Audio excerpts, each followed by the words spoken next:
How's it going? It's going well. How are you? Doing well. Can't complain. It's a beautiful day here in Boston. Enjoying Oh, the you're summertime.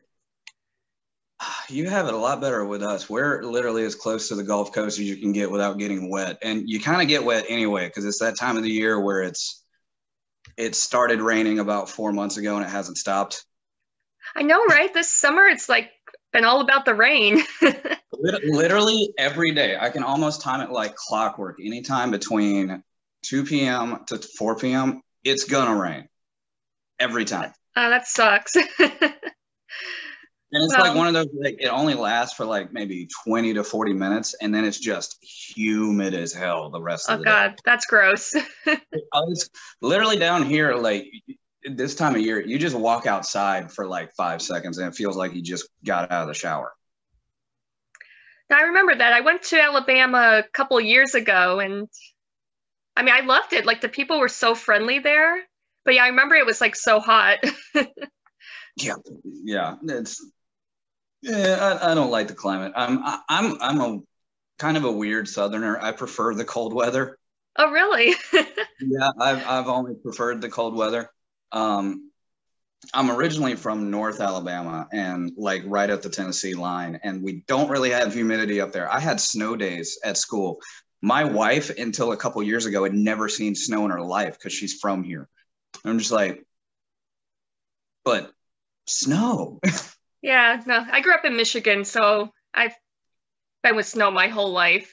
I would say you probably got plenty of it then. Yeah, so I'm kind of like the opposite. I don't like the extreme heat, but I love summer. Just being near the water, like the beach. Cool, But cool, yeah. cool.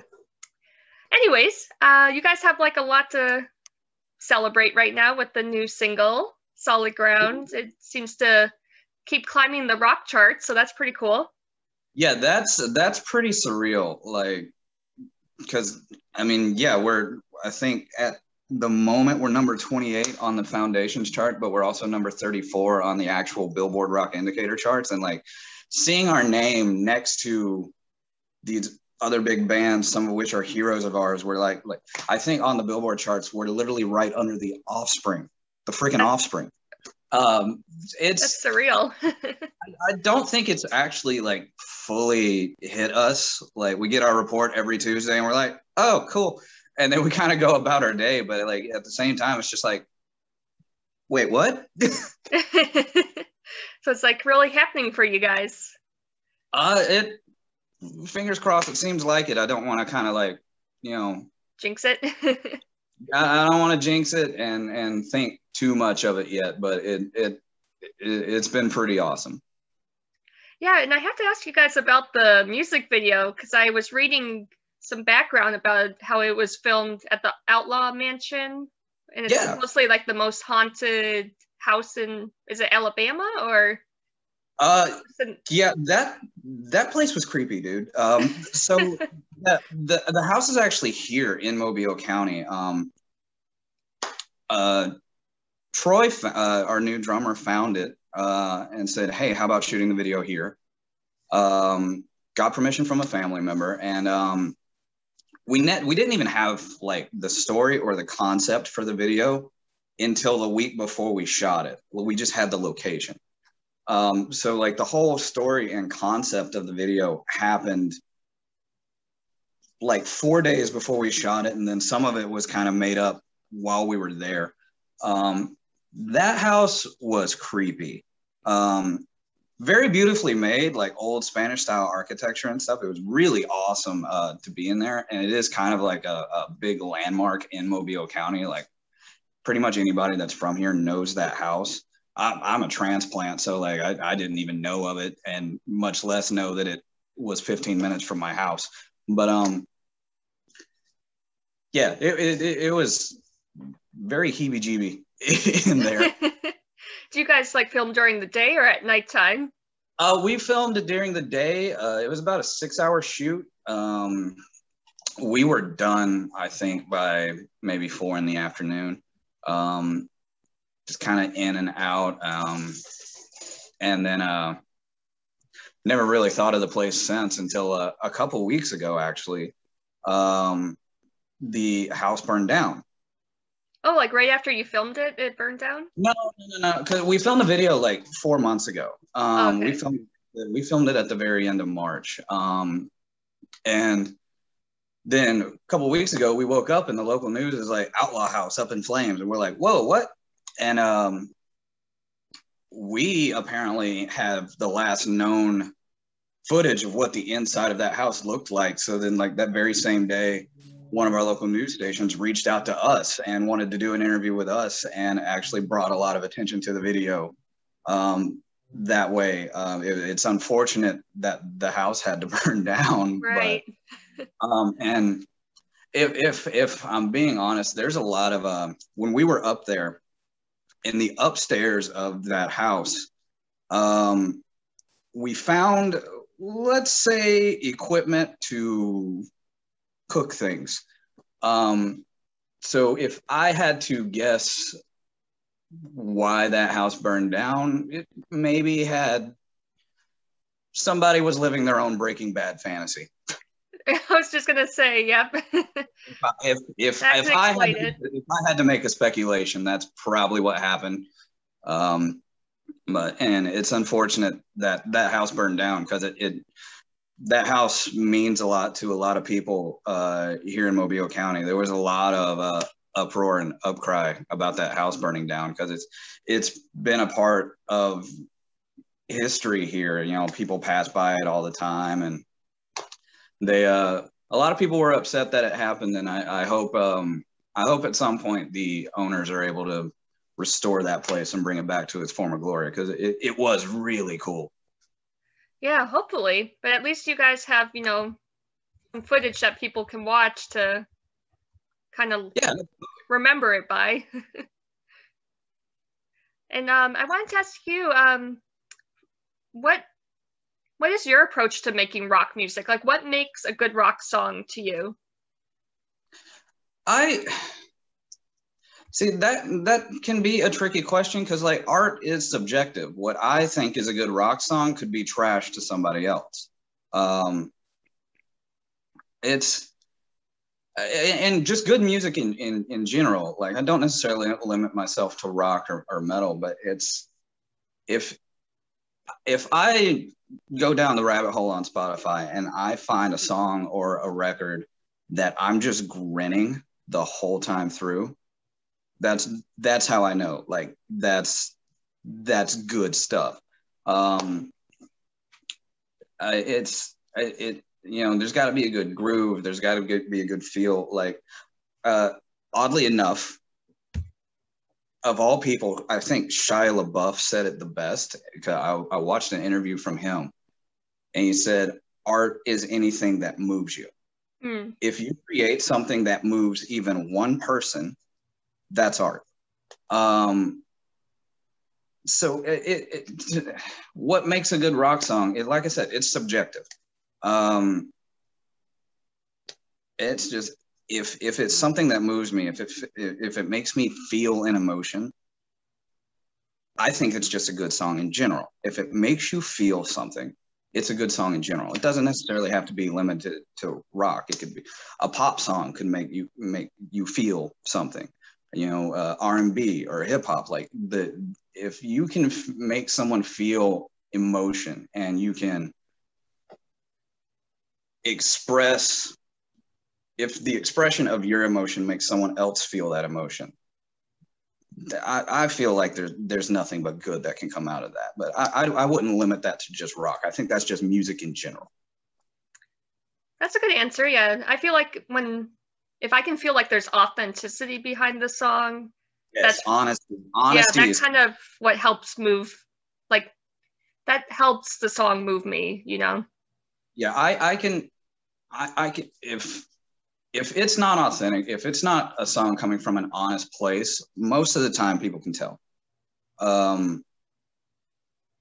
You know, and I know I said not limited to rock or anything like that, but like a lot of today's current pop, and to an extent some hip hop, seem to be factory produced. Exactly, yeah. It's just like, it's on a conveyor belt. Here's the new pop star. Here's the new hip hop star of the hour. You're going to forget their name in a year. Yeah, it's like basically the same backing track with just a different vocalist on it, you know? But I will say that's not all pop and current hip hop. There are some that are genuinely really great artists. That's just their preferred genre. Yeah. But then there are some that it's just like, you know, every 2 months, you know, whatever they just can crap out of their mouth, they're shipping out and everybody's eating it up. Mm-hmm.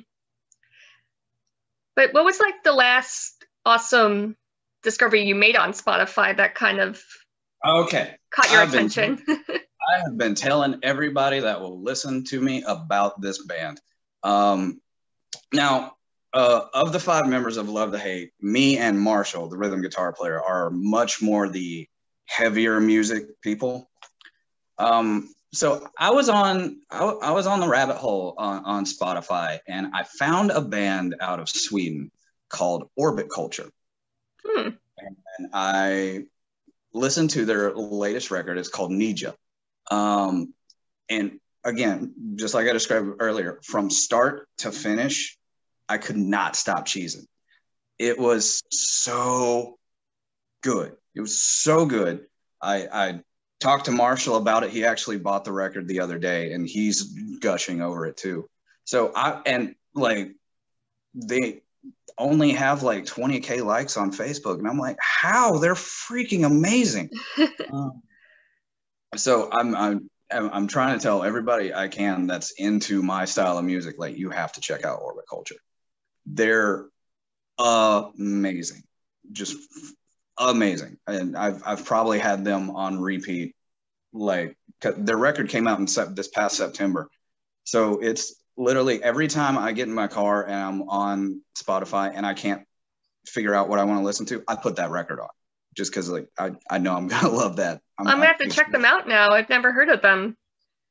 But I know Sweden a lot of people hasn't, but and it's like, of course they're from Sweden, because of course they are, because almost all the bands I grew up listening to happen to be from so much good music came out of Sweden. And death metal, mellow death, symphonic death metal. Like, God, sometimes I think I was born in the wrong country for the music that I like, because man, they got it going on over there.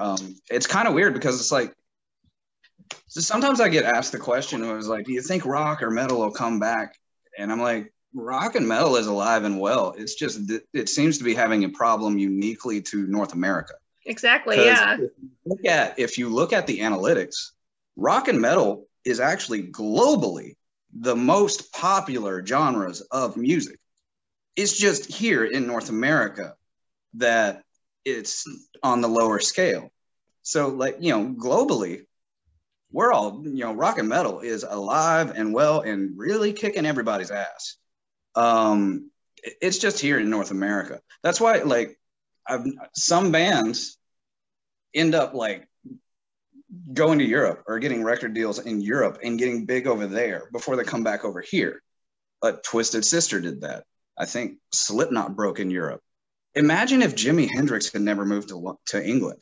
We wouldn't know him like we know today, because he wasn't getting any attention in America before then. Yeah, that's right. Yeah. It goes back all the way back to the 60s. But could you imagine if Jimi Hendrix had never moved to England and blew up there? We wouldn't know who Jimi Hendrix is. Could you imagine a world without knowing who Jimi Hendrix is? No, because he like influenced so many of my favorite classic rock artists, you know? Right. He probably influenced the guys behind you on those posters. Oh, yeah. I know a story about Freddie Mercury. When he was in college, he would, I think some of his classmates were saying he would often mimic Jimi Hendrix in class or something. That, I did not know that, and that's pretty cool. Yeah. But yeah, I think rock and metal is just having a new, and I do think it's kind of on the resurgence in North America, but I think just it's a uniquely North American problem. Not even South America, like down in like Brazil, Argentina, Chile. Like, I know, it's huge. They love that stuff, man. I dare anyone to go watch the Megadeth One Night in Buenos Aires from 2005 DVD and tell me that South America doesn't bleed rock and metal. Yeah, no, and the crowd knows how to rock out at a concert, you know. They're literally singing the riffs. They don't care about holding their phone up and recording the whole show. They're like in it, you know. They're feeling it. No, I love that. I definitely want to attend a concert in like every other continent and kind of like compare what it's like here in the US. I want to play the concert in every other continent. I'm sure you guys will. Speaking of, you guys have some upcoming shows, right? Yeah. So right off the top of my head, I need to look at my calendar, honestly. Right off the top of my head, we got August 20th at Cockeyed Charlie's, which is it's kind of like our home base here in Mobile. We have a signed guitar on the wall and stuff like that. They love us there. September the 3rd, we'll be in Jacksonville, Florida at the 1904 Music Hall for Onyx Fest. It's a festival for charity. Almost all the proceeds go to a charity. September 16th, we'll be at Hall & Malls in Jackson, Mississippi, playing with Tommy Vexed, his solo outing. September 30th, we'll be at the Cannery in Biloxi, Mississippi, supporting Blacktop Mojo. Oh, they're an awesome band. I love them. Oh, fantastic. And the fact the lead singer has a voice like that, but also looks like a lumberjack from Letterkenny is oh, I missed one. September 24th, we'll be at the Daphne Civic Center with Hinder and Tantric. Oh, nice. And I'm probably missing something, and the guys will beat me up over it later. But yeah, we got a lot coming down the pipe, and that we're very excited about. We got some tour opportunities we're reviewing over to make sure it makes sense with our itinerary, and yeah, we're getting pretty busy. Nice. Yeah, things are wrapping up. After the year last year it's very nice to be getting busy. I can imagine. I have to ask you about the stuff on the wall behind you. Are you a big so I'm a fan? Me and my wife are major nerds. And actually, ironically, like half this stuff was actually given to me by Frank, our lead guitarist. He just randomly sometimes shows up to my house and says, "Here." And I put it on the wall. I have more stuff over here that you can't really see off camera, but like I literally like almost my house is an open floor plan, but like almost my entire living room wall is just covered in just comic book stuff. Wow, that's awesome. But yeah, I'm a nerd. I don't care. No, you know, that means you have character. I've been told I am a character. So. Have you seen all the recent Spider-Man movies? The only one I haven't gotten around to, because like I don't really watch a lot of TV or movies or anything like that lately. I still need to watch Far From Home. And then I'm caught up. I still haven't been able to watch it yet. And I'm trying to avoid seeing any news I can about the one coming up, because if Tobey Maguire and Andrew Garfield show up in that movie, I will literally scream like a girl. I will. I saw this funny meme about Spider-Man and how each film the lead character gets younger and younger, and like right? Eventually the main character will be like a baby. Spider-Man. But yeah, it was kind of like a cheesy meme, but it was pretty funny. If it makes sense, then there is it. Well, I wanted to ask you, like, what's the best or most memorable concert that you ever attended? I can think of like 3 off the top of my head.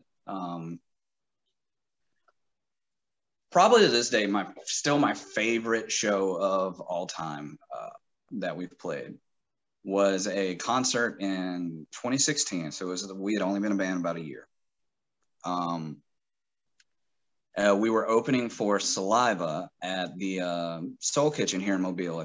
It's Mobile's main concert hall here. And it was a packed out house. And we had opened for Saliva once before, but it was at a much smaller venue. And this was like the big venue, and there was at least 1,000 people in there. And the crowd was intense. They were just going balls to the wall. And I remember we once upon a time would do a cover of Wicked Games by Chris Isaac. And we busted that one out. And we, make it faster, a little bit more rock and roll, obviously. But and there was a point during that cover. A lot of the times we played that cover if we need to cover a little bit more time, and we were told to play as long as we can because Saliva was actually running late that day. And so Frank starts his guitar solo, and you can find this video on YouTube. Frank's guitar solo literally lasts 2.5 minutes. But during that solo, Butch Howell, our original singer, just jumps off the stage into the crowd and is just making the whole crowd jump up and down with him. And it's probably my favorite moment with Butch, and I get a little emotional thinking about it because unfortunately Butch passed away unexpectedly in 2019.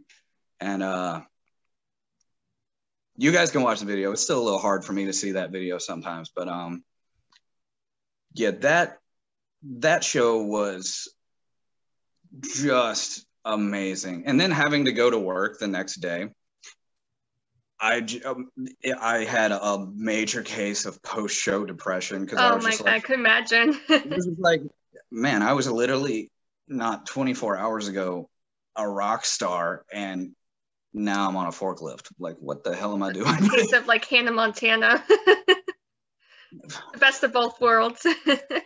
Yeah, I wouldn't say the best. I'm no longer employed there, but no, I can imagine the adrenaline was very high in that moment.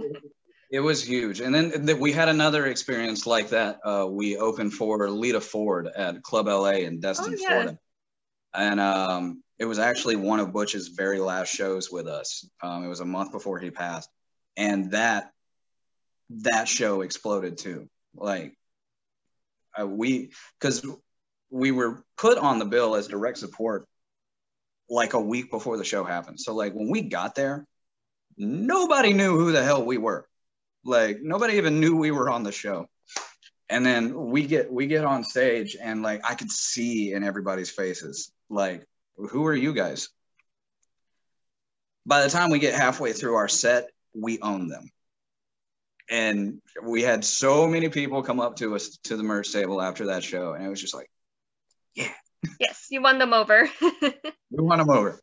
I would say those are probably my top two at the moment. A lot of it now has become just kind of business as usual.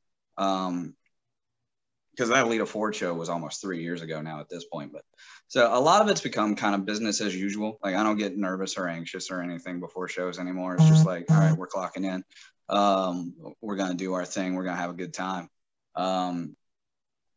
But, fan interaction always makes everything special. We make it a point, because we've seen bands that we played with.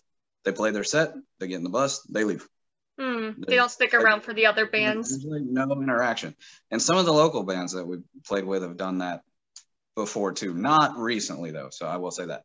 But we make it a point that after every performance, we're at the merch table. You want to come hang out? Come hang out. You want a drink? Let's get a drink. Making those connections.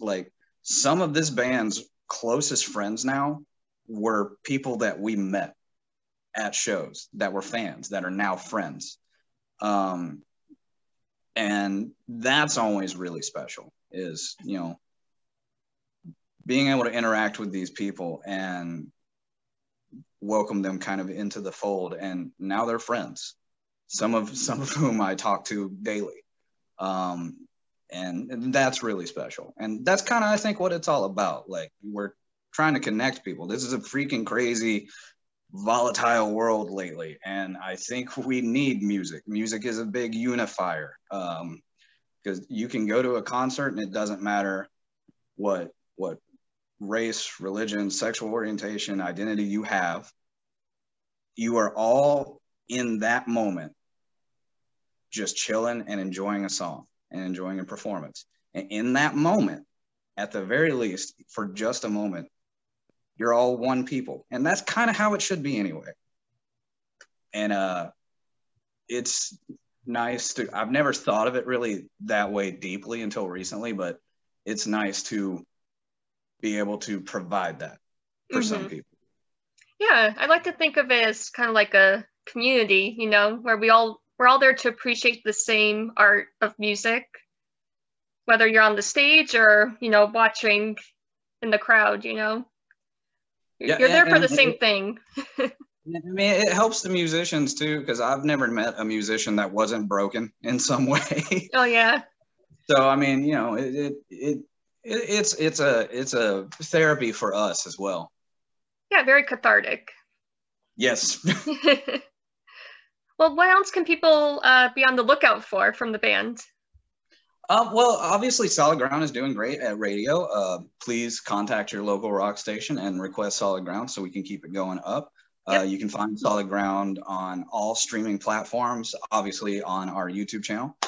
You can find us on Facebook. It's probably the most active platform that we're on. We also have our own Facebook Love to Hate fan group. We're on Twitter at Love to Hate 2. We are also on Instagram at LoveTheHate_official. We have our own website, lovetohatemusic.com. And probably Troy has a TikTok. Go bother him on TikTok. I was just gonna make a joke. Do you guys have the TikTok? Troy has a TikTok. He's our TikTok guy because he actually knows what's going on there. I'm like, no, I don't get it. So go bother Troy on TikTok. He's our official TikTok. And then we're actually, oh wow, it's coming up fast. Actually, in a number of days, not weeks, days, we're going back into the studio to record the follow-up single for Solid Ground. Oh, very cool. Yeah, really excited about that. We've been constantly writing music throughout all of this. We have, at least on the musical side of it, we have material for a full-length record.